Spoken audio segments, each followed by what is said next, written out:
UAE Jain संघ Dubai के श्रद्धालु श्रावक श्राविकाओं, उपस्थित बंधुओं और बहनों, पर्वताधिराज पर्युषण महापर्व का ये तृतीय दिवस, कल संध्याकालीन सत्र में हमने ध्यान योग की चर्चा की थी। मन की शांति के लिए, मन की एकाग्रता के लिए और मन पर नियंत्रण के लिए विभिन्न उपायों पर चर्चा की। आज की हमारी प्रातःकालीन चर्चा का विषय है सिद्धि का द्वार जपो योग।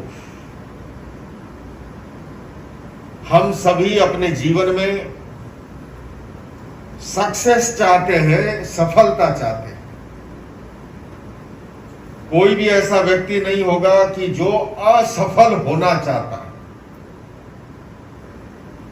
किंतु चाहने के बावजूद कभी कभी सक्सेस नहीं मिलती है, सफलता नहीं मिलती है और उस सफलता के शिखर तक पहुंचने के लिए व्यक्ति अनेक उपायों को काम में लेता है। हमारी भारतीय संस्कृति की विभिन्न परंपराओं में जैन परंपरा, सनातन वैदिक परंपरा, बौद्ध परंपरा, सिख परंपरा में भी मंत्र जाप का विधान मिलता है। नाम जाप की महिमा बताई गई।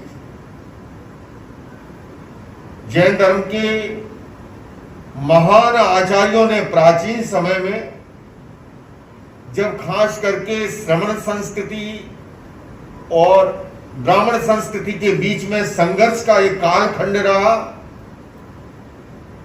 तब हमारे प्राचीन आचार्यों ने मंत्र विद्या पर, मंत्र शास्त्रों पर बहुत अनुसंधान भी किया और सफलतापूर्वक उन प्रयोगों के द्वारा जैन शासन की सुरक्षा भी की। आज हम चर्चा कर रहे हैं जप की सिद्धि की, उसके द्वारा कैसे हम आत्मिक दृष्टि से चेतना को ऊर्ध्वारोहण की ओर ले जा सकते हैं और भौतिक दृष्टि से भी हमारे जीवन में आने वाली बाधाएं, विघ्न, उनसे कैसे निवारण पाया जा सकता है। प्रश्न की उपस्थित हुआ कि मंत्र साधना किस लिए? कहा गया देव की आराधना के लिए, जो काम मनुष्य की शक्ति से परे है। और ऐसे समय में प्राचीन समय का आगम कथा साहित्य का भी प्रसंग है। महारानी चेलना को दोहद उत्पन्न हुआ। गर्भावस्था के कालखंड की तीव्र आकांक्षा को दोहद कहा जाता है और असमय में वर्षा का समय नहीं था। अब आज का जमाना तो था नहीं कि दुबई वाले कृत्रिम वर्षा कराना भी जानते हैं। राजा श्रेणी तो क्या करता, अभय कुमार के सामने समस्या उत्पन्न की कि भैया महारानी को ये आकांक्षा, उत्कट इच्छा उत्पन्न हुई है और कैसे आज समय में वर्षा की ये तीव्र इच्छा कैसे पूरी हो। महामंत्री अभय कुमार, बंधुओं और बहनों, गहराई से सुनना, इसमें जानने वाली जो तत्व की बात है। महामंत्री अभय कुमार अठम का तप करके पोषदशाला में चले गए। प्राचीन समय में पोषदशालाएं हुआ करती थी। आजकल भी जैसे उपधान वगैरह करते हैं लोग, आपने भी यहाँ पर्यूषण में भी बड़ी अच्छी व्यवस्था कर रखी है, नौकार सीर, चौगियार वगैरह वगैरह। तो प्राचीन समय में पोषदशालाएं हुआ करती थी, खास करके पर्व तिथियों में। ये पर्व तिथि क्या है? अष्टमी, चतुर्दशी, अमावस्या, पूर्णिमा आदि आदि। बंधुओं और बहनों, इसका भी साधना के साथ, सफलता के साथ बड़ा गहरा संबंध है। कभी प्रसंगवश बताऊंगा कि चंद्रमा का हमारे मन के साथ क्या संबंध है। आपने देखा होगा, बहुत से लोग मुंबई के हो ना, दरिया के किनारे देखना कभी जाओ, मरीन लाइन्स वगैरह, अमावस्या पूर्णिमा का दिन आता है तो समुद्र की लहरें जो तरंगे जो है ज्वार भाटा की तरह अधिक उठती है, सामान्य तिथियों की वनिस्पत औसतन अधिक उठती है। ऐसा क्यों है? दुनिया में जितने एक्सीडेंट होते हैं, ऐसे तो कभी भी होता है एक्सीडेंट, दुर्घटनाएं, पर अमावस्या पूर्णिमा की तिथियों में आप औसतन निकालोगे, उन तिथियों में एक्सीडेंट, आत्महत्याएं, इस प्रकार की दुर्घटनाएं अधिक पाई जाती है। कारण क्या है? हमारा शरीर 80% पानी का भाग है और चंद्रमा का और पानी का बड़ा गहरा संबंध है। और इसीलिए ये जो विधान आए ना, कभी कभी प्रश्न आता है हमारी नई जनरेशन की ओर से कि ये अष्टमी और चतुर्दशी को त्याग करने से कोई ज्यादा धर्म होता है क्या, और दूसरी तिथियों में कर्म धर्म होता है? तो बंधुओं और बहनों, हमारे महान आचार्य आध्यात्मिक महापुरुष तो थे ही, वो महान वैज्ञानिक पुरुष भी थे। उन्होंने इन सारे रहस्यों की खोज की थी कि किस समय क्या मनस्थिति होती है साधक की, और उस मनस्थिति में, उस परिस्थिति में समस्या से कैसे बचाव हो सकता है, और इसीलिए ऐसे विधि विधान बने। ये अलग बात है, उसको धर्म से अधिक जोड़ा गया, लेकिन इसके पीछे एक बड़ा जो कारण रहा है, क्योंकि अमावस्या पूर्णिमा के दिन चंद्रमा की जो कलाएं होती है, पानी के साथ संबंध है, हमारा मन अधिक चंचल होता है, और वनस्पति जितनी भी है, चाहे फल फ्रूट वनस्पति, वो भी पानी का भाग है। तो ऐसे के अंदर वो मात्रा बढ़ने से और ज्यादा उसमें तीव्रता आती है। उसके बचाव के लिए यहाँ अभय कुमार पोषशाला में चलेंगे, 8 का तप, और तीसरे दिन कहा जाता है कि मध्य रात्रि के बाद जब देव उत्पन्न हुए, पूछा क्यों मुझे याद किया गया, देवता का आसन डोला और उन्होंने भावना प्रकट की कि मैंने इसलिए आपको याद किया है असमय में वर्षा के लिए। यह आगम कथा साहित्य का प्रसंग कहता है कि देव की आराधना के लिए। दूसरा बताया जीवन में विघ्न के निवारण के लिए। कुछ बाधाएं ऐसी होती है जो मनुष्य के वश में नहीं है। आप ज्योतिषी के पास जाओगे, वो कहेगा तुम्हारा राहु वहां बैठा हुआ है, केतु वहां पर है, चंद्रमा की दृष्टि है, और इसलिए जो है शनि तुम्हारा वक्री है, और ये प्रॉब्लम है। सबका अपना अपना है। आयुर्वेद के पास चला जाओगे तो वो कहेगा तेरा वात पित्त कफ बढ़ा हुआ है, इसलिए ये प्रॉब्लम है। तो मूलतः विघ्न के निवारण के लिए मंत्रों का विधान मिलता है। आगम साहित्य के और प्राचीन साहित्य में विघ्न के निवारण के लिए विविध मंत्रों का विधान मिलता है। सफलता की प्राप्ति के लिए, सफलता के शिखर पर पहुंचने के लिए मंत्रों का सहारा महान आचार्यों ने लिया उस संघर्ष काल कांड के अंदर, और जैन धर्म की रक्षा की उन्होंने, और सुरक्षित अपने तीर्थ स्थानों को रखने में कामयाबी हासिल की।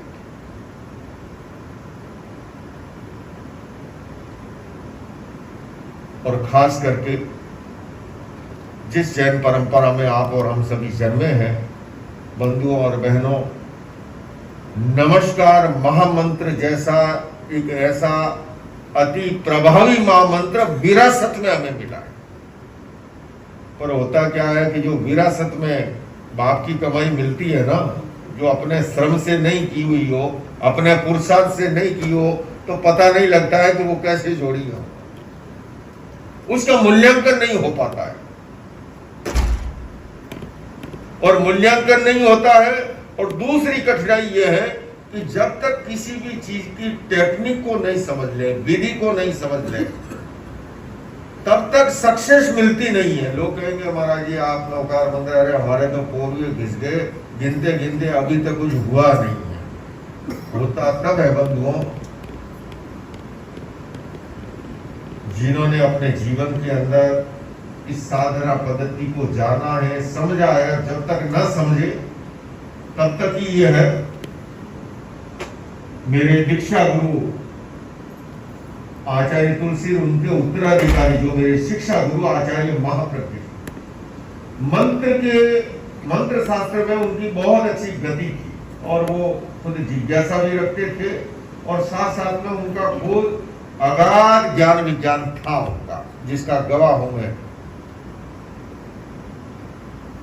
दिल्ली में चातुर्मास था सन 1987 में मैंने जब कल प्रसंग सुनाया था, एक मुस्लिम इस्लाम परंपरा के मर्मज्ञ विद्वान जानकार मंत्रों के इन विदाओं वो उनके पास चर्चा के लिए आते हैं। दोनों विद्वानों के बीच में चर्चा हो रही है। हम उपासना में सेवा में थोड़ी सी दूरी पर बैठा हुआ था, मैं देख रहा था, सुन रहा था और वो मुस्लिम स्कॉलर कहता जो पूरे विश्व में प्रख्यात है अपने उस क्षेत्र में, उन्होंने आचार्यवर से कहा कि मुझे तब सबसे बड़ा आश्चर्य होता है जब जैन परंपरा से कोई व्यक्ति मेरे पास समाधान के लिए आता है। बोले जैन परंपरा में तो इतने बड़े महान मंत्र, प्रभावी मंत्र है, उससे बड़ा प्रभावी कोई मंत्र नहीं है। उन्होंने एक से अधिक नमस्कार महामंत्र सहित घंटाघर, मतलब कई उन्होंने उस समय उल्लेख किए भक्तामर सहित। एक मुस्लिम स्कॉलर, जाना माना स्कॉलर कहता है कि खजाना है जैन परंपरा के पास, तो अगर वो समाधान ठीक से करना सीखे। मैं बंधुओं कहना चाहूंगा प्रसंगवश आपसे, अगर आपको कभी मौका मिले, आचार्य महाप्रज्ञ की एक पुस्तक है जिसका नाम है ऐसो पंच नमोकारो, ऐसो पंच नमोकारो, नमस्कार महामंत्र पर, और उसमें रंगों के साथ भी तुलनात्मक दृष्टि से बहुत श्रेष्ठ ग्रंथ है अपने इस विषय का। कभी आपको मौका मिले जरूर स्वाध्याय कीजिएगा, जरूर उससे लाभ उठाइएगा जीवन में। तो मैं यहाँ पर जो निवेदन कर रहा हूं, और मैंने देखा जब मैं अपनी नादानी बताऊं, कभी अब मुझे अपनी उस नादानी पे, अपनी मूर्खता पर, अपने अज्ञान पे हंसी आती है। मैं नया दीक्षित हुआ था सन 1983 में, तो आचार्यवर को कभी पानी पिलाने के लिए उनके पास जाता, मैं देखता वो एक कॉपी के अंदर और बड़े बड़े पिक्चर होते थे, जैसे ओम, रीम, श्रीम आदि आदि, और वो उन कागजों को पलटते रहते थे, देखते रहते थे। कभी ओम को देख रहे हैं, कभी रिम को देख रहे हैं, कभी श्रीम को देख रहे हैं। अब मैं 22 वर्ष का नया दीक्षित था, ज्ञान तो था नहीं इस विधा का ज्यादा। मैंने कहा ये इतना बड़ा आचार्य बार बार ये पिक्चर क्या देखते हैं, मेरे लिए तो वो पिक्चर ही था। और इस विज्ञान को जब किसी के साथ तादात्म्य स्थापित करना होता है, एकाकार होना होता है, तो बार बार उसकी स्मृति और उसके साथ तादात्म्य बिठाना, एकाकार हो जाना, यानी कि अरथमय होने के लिए अरथ की उस बीज मंत्र की साधना का प्रक्रिया का वो एक हिस्सा था। पर उस समय मैं नहीं जानता था, अब तो थोड़ा बहुत मैं भी जानता, तो उन प्रयोगों को करते। तो मैं आपसे बताना चाहता हूं ये अपने आप में एक अद्भुत विज्ञान है। मैं अधिक बहुत गहराई में नहीं ले जाऊंगा, लेकिन मैं आपके दैनिक जीवन में कैसे उपयोगी हो सकता है वो निवेदन करना चाहूंगा, कि जिससे दुबई के हमारे श्रद्धालु श्रावक श्राविकाएं, भाई बहन इस जप विद्या को समझ करके, उसकी टेक्निक को समझ करके अपने जीवन में, क्योंकि देखिए जैन कुल में जन्म लिया और प्रतिदिन कम से कम एक नमस्कार महामंत्र की माला भी जीवन में नहीं है, तो मुझे लगता है कि फिर एक प्रश्न चिन्ह खड़ा होता है। हम कितने ही व्यस्त क्यों न हो जाए बंधुओं और बहनों, और सच्चाई तो ये है कि व्यस्त व्यक्ति से ही कुछ आशा की जा सकती है। निकम्मे और निठल्ले लोगों ने दुनिया में कभी कुछ नहीं किया है। व्यस्त भले ही हो, अस्त व्यस्त नहीं होना चाहिए। अगर टाइम मैनेजमेंट है, समय प्रबंधन की कला है, सबको 24 ही घंटे मिले हैं, आपको भी 24 घंटे, मुझे भी है, नरेंद्र मोदी को घंटे तो 24 ही मिले हैं। सवाल है हर मिनट का कैसे सदुपयोग करना, और अगर सदुपयोग करना सीखेंगे तो मुझे नहीं लगता कि 24 घंटे में आपको 24 मिनट निकालना कोई बहुत मुश्किल या बहुत टफ या बहुत कठिन है। 24-48 मिनट का समय निकाला जा सकता है अगर समय प्रबंधन का कौशल है। तो आपके घर पर कोई एक ऐसा स्थान जिसे हम लोग कहते हैं उपासना कक्ष, पूजा का स्थान होता है ना, जैसे छोटा सा भले, वो इसलिए कह रहा हूं कि घर में एक स्थान ऐसा जरूर होना चाहिए जहां बैठ करके आप अपने इष्ट का स्मरण कर सकें, मेडिटेशन कर सकें, प्रभु को याद कर सकें। तो स्थान एक हो, उससे क्या है, वाइब्रेशन का निर्माण होता है। और ये वाइब्रेशन का ही प्रभाव है। हम जब मंदिर जी में जाते हैं, मंदिर क्यों जाते हैं, मंदिर जाने के पीछे एक बड़ा कारण यह है कि वहां का जो आभा मंडल है, वहां के जो वाइब्रेशन है, वो हमें, वो पॉजिटिव एनर्जी है, वो भी हमारे लिए सहायक बनती है। तो आप प्रतिदिन एक जगह बैठ करके उपासना करोगे तो आपके घर के उस स्थान का, उस स्थान पर जो है, जो वाइब्रेशन उत्पन्न होंगे, वो आपको आध्यात्मिक ऊर्जा भी प्रदान करेंगे। दूसरा है शरीर की शुद्धि। स्वाभाविक रूप से प्रतिदिन सभी शुद्ध होते ही हैं। शुद्धि के अनेक प्रकार हैं, आगमों में भी विधान है, और उसके अंदर एक प्रकार है जल के द्वारा शुद्ध होते हैं। तो स्नान करने के बाद जब भी आप और कामों में संलग्न हो और उस बीच के कालखंड में उपासना स्थल पर बैठ करके, अब तीसरा है दिशाओं का ज्ञान। इसमें दिशा का भी महत्वपूर्ण ज्ञान है। एक है पूर्व दिशा और एक है उत्तर दिशा। उत्तराभिमुख होकर के, पूर्वाभिमुख होकर के, और इन दोनों के बीच का जो कोण होता है उसे कहा जाता है ईशान कोण। ये दिशा की दृष्टि से अधिक उपयुक्त माने गए हैं। और उससे आगे है जप। जब हम करते हैं, जप करने के 3 प्रकार हैं। प्रारंभ में व्यक्ति ऊंचे स्वर में करता है, बाद में जब उसमें विकास होता है, गति होती है, मंद स्वर में आता है, और आखिर में तन में तदाकार होकर के मंत्र के अंदर ही, उसके अंदर सूक्ष्म रूप से ध्वनि के साथ इन्वॉल्व होता है। चौथी और प्रमुख बात है, वो है मंत्रों का शुद्ध उच्चारण। अगर शुद्ध उच्चारण नहीं होता है तो अर्थ का अनर्थ भी होता है। दैत्य में, राक्षसों में और देवताओं में युद्ध हुआ। दैत्य में और राक्षसों में जब युद्ध हुआ तो देवताओं ने एक मंत्र दिया, इंद्र शत्रु वर्धस्व। वरदान तो मिल गया, लेकिन उच्चारण करते समय, ये थोड़ा संस्कृत का बारीक मामला है, बीच में विसर्ग लगा हुआ है। उच्चारण करते समय इंद्र शत्रु वर्धस्व की जगह इंद्र शत्रु वर्धस्व, बिल्कुल अर्थ का विपरीत अर्थ हो गया। जीतना इस सेना को था, विजयी सामने वाली सेना हो गई। तो उच्चारण का ख्याल भी, इसलिए गुरुओं का क्या महत्व है। कल एक प्रश्न आया था कि गूगल तो ये कहता है, बस जीवंत गुरु में और गूगल में बस इतना ही अंतर है और कोई अंतर नहीं है। गुरु जीवंत मार्गदर्शक होते हैं, और हमें जब हम दीक्षित हुए, ये उच्चारण सिखाने के लिए सुबह 4 बजे उठा करके हमें खड़ा कर दिया जाता था और घोक लगाते थे। और वो ही उस समय के कंठस्थ किए हुए 10वें कालिक आगम है, उत्तरायण आगम है, आज भी ज्यों के त्यों कंठस्थ है। क्यों? कि वो ब्लडगत, नसगत वो हो जाता है। उच्चारण का ख्याल होना भी आवश्यक है। और उससे आगे की जो बात है सबसे महत्वपूर्ण है, जिस भी इष्ट का आप स्मरण करते हैं, जिस भी मंत्र का आप जाप करते हैं, उस इष्ट के प्रति, उस मंत्र के प्रति आपकी श्रद्धा, आपकी आस्था, आपका भावनाएं, वो कितनी प्रगाढ़ है। मैंने कल भी कहा था, इस दुनिया में चमत्कार कुछ नहीं है, सबसे बड़ा चमत्कार है वो है हमारी श्रद्धा का, हमारी आस्था का। आंखों में अगर मुस्कान है तो इंसान तुमसे दूर नहीं, और पांखों में अगर उड़ान है तो आसमान तुमसे दूर नहीं। लोग कहते हैं अरे पत्थर की मूर्ति में क्या है, मूर्ति तो पत्थर की है।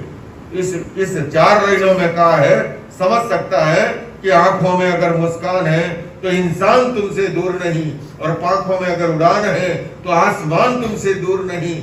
शिखर पर बैठकर विवेक ने यही गीत गाया, श्रद्धा में अगर जान है तो भगवान तुमसे दूर नहीं।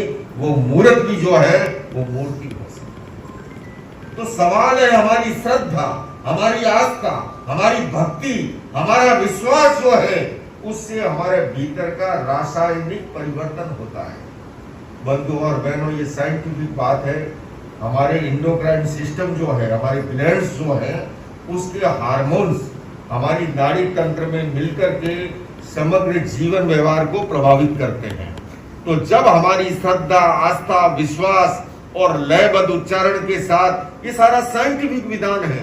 अब तो बताऊं आपको, गीत संगीत के द्वारा चिकित्सा की प्रणाली चली है। गीत संगीत के द्वारा गाय का दूध दूहते हुए एक प्रकार का संगीत बजाते हैं। आपको खाली गाय नहीं, कितने पशु पक्षियों के बारे में। अकबर ने कुपित होकर के एक कवि को सजा सुना दी कि इसको हाथी के पैर के नीचे कुचल दिया जाए। क्रुद्ध हो गया, राजा तो राजा है। अकबर ने कुपित होकर के यह आदेश दे दिया। बीरबल था महामंत्री, बुद्धिमान था, उसे यह भी पता था कि राजा इस कवि से बहुत राजा को लगाव है, राजा का प्रिय कवि है। अब आज राजा कुपित हो गया है, पर अब ये बीरबल जानता था कि राजा इसके बिना रह भी नहीं सकता। लेकिन राजा ने आदेश दे दिया। राजा क्या है, कौन टाल सकता है उसको। निर्धारित समय पर हाथी को बुलाया, लोग भी जुटे हैं उस कुतूहल देखने के लिए। बीरबल ने बड़ी चालाकी और होशियारी के साथ, महामंत्री की ये काबिलियत होती है, उसने तानसेन को बुलाया और तानसेन ने अपना वाद्य यंत्र से गीत संगीत शुरू किया। उधर हाथी आ रहा है, कवि को उपस्थित कर दिया गया। हाथी के पैरों के नीचे उसका वध होना है। समय निर्धारित है, घड़ी की सुइयां जैसे 10 को पहुंच रही है।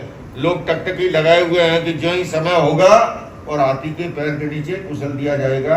और इस दौरान तानसेन की उस तरंगों पर, उस ध्वनि तरंगों पर हाथी मदमस्त हो गया। हाथी झूमने लगा और वो कालखंड निगल गया और कवि बच गया। हाथी के बारे में ये सपेरे नहीं होते हैं जो सांप को पकड़ते हैं, बीन बजाते हैं, कभी आपने देखा होगा। अरे नागिन फिल्म तो देखी होगी ना, है टीवी पे देखते ही हो ना।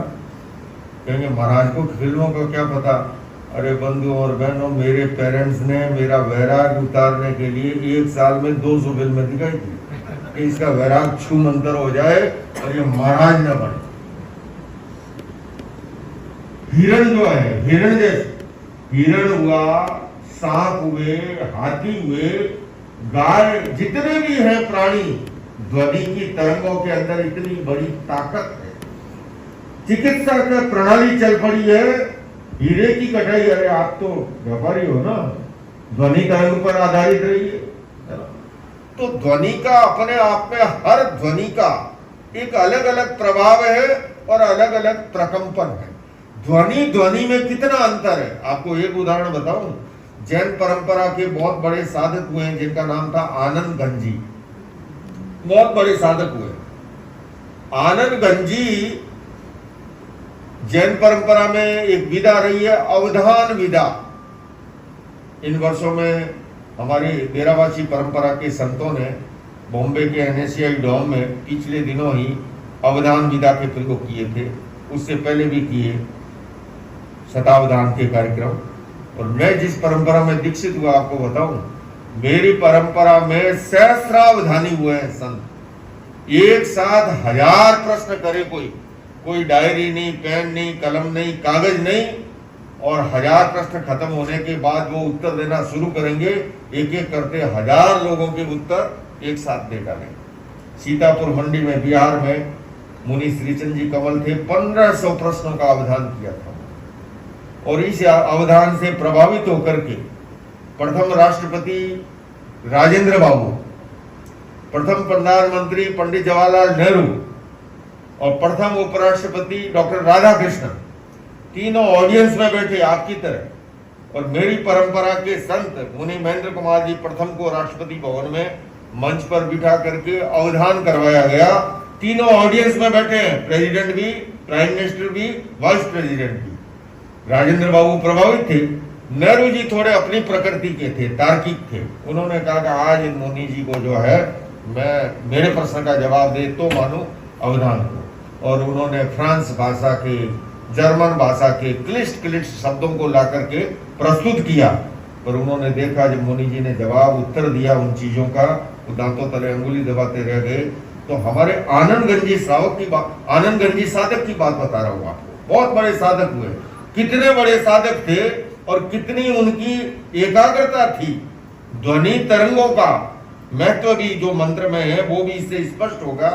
44 कटोरी, एक सरे की कटोरी होती है ना, वो लगा दी गई और एक चम्मच रख दिया और 44 ही कटोरी पे उस चम्मच को पीटा गया, उसको लगाया गया, उससे एक ध्वनि उत्पन्न हुई, 1 2 3 करके सारी कटोरियों को। बाद में आंखों पे पट्टी बांध दी गई। ये बिल्कुल सुनिश्चित कर दिया गया कि अब कुछ दिखाई नहीं देता है। अब आनंदगंज जी ने कहा कि इस परिषद में से कोई भी आए और किसी भी कटोरी को स्पर्श करे और ये बता दिया जाएगा कि ये कौन सी कटोरी की ध्वनि है। व्यक्ति उठा, उसने एक डंडा दिया, एक कटोरी के लगाया, उन्होंने कहा ये 17वीं कटोरी की ध्वनि है। दूसरी बार लगाया, उन्होंने कहा ये 33वीं कटोरी की ध्वनि है। तीसरी बार लगाया, इन्होंने कहा ये 4थी कटोरी की ध्वनि है। एक ही कटोरी, एक ही सरी का चम्मच, लेकिन हर कटोरी की ध्वनि में सूक्ष्म क्या अंतर है वो पकड़ने की ताकत भी हमारे इसी मस्तिष्क में। बंधुओं और बहनों, हमारा शरीर मात्र हाड़ मांस का पुतला नहीं, विश्व की परम सत्ता समाहित है, बशर्ते उसे हम उजागर करना सीख लें। हम मात्र 5-7% इसको काम में लेते हैं। अगर थोड़ा सा इससे ज्यादा ले तो सुपर मानव कहलाने शुरू हो जाएंगे और पूरा काम में ले तो अद्भुत दुनिया घटित हो जाएगी। तो ध्वनि के प्रकंपन में भी अंतर है, इसलिए उच्चारण का भी बड़ा महत्व है। उच्चारण, शुद्ध उच्चारण करना और उसके साथ श्रद्धा का, आस्था का, विश्वास का भाव होना, तब जाकर के परिणाम मिलता है। परिणाम केवल घड़ी देखते रहे, जाप करते रहे, बस जैसे तैसे मुनि जी ने कह दिया है नैया पार लगानी है, उस तरह से नहीं होता है। क्वांटिटी की बजाय क्वालिटी पे ध्यान दिया जाए। कितना जाप जपा उससे महत्वपूर्ण है कितनी एकाग्रता के साथ, शुद्धि के साथ, संकल्प के साथ और आस्था, श्रद्धा और विश्वास के साथ, और फिर दिशाओं का ज्ञान और शुद्धि के ज्ञान और एक स्थान है, तो निश्चित रूप से ये सारी चीजें मिलकर के हमारी सफलता का आधार बनती है। अब यहाँ भी ये एक प्रश्न उपस्थित होता है। मेरा प्रवचन था डेलास में, यूएसए के टेक्सास का एक शहर है डेलास। तो प्रवचन के बाद एक बहन खड़ी हुई, यही वही बात थी कि महाराज जी ये इतने मंत्र हैं, हम तो कंफ्यूज हो जाते हैं कि कौन सा मंत्र जपे। तो मैंने कहा बहन, यहाँ अमेरिका में मॉल में जाते हो शॉपिंग के लिए? बोले महाराज जी मॉल तो हर सैटरडे संडे जाना ही पड़ता है, ग्रोसरी लेने भी जाते हैं वगैरह वगैरह। तो मैंने कहा मॉल में कितनी चीजें होती है ये देख करके तो फिर तुम कंफ्यूज हो जाती होगी। और फिर दुबई वाले मॉल में अगर चले जाओ, सबसे बड़ा मॉल है ना यहाँ, मैंने तो सुना ही सुना है, मुझे पता नहीं है, पर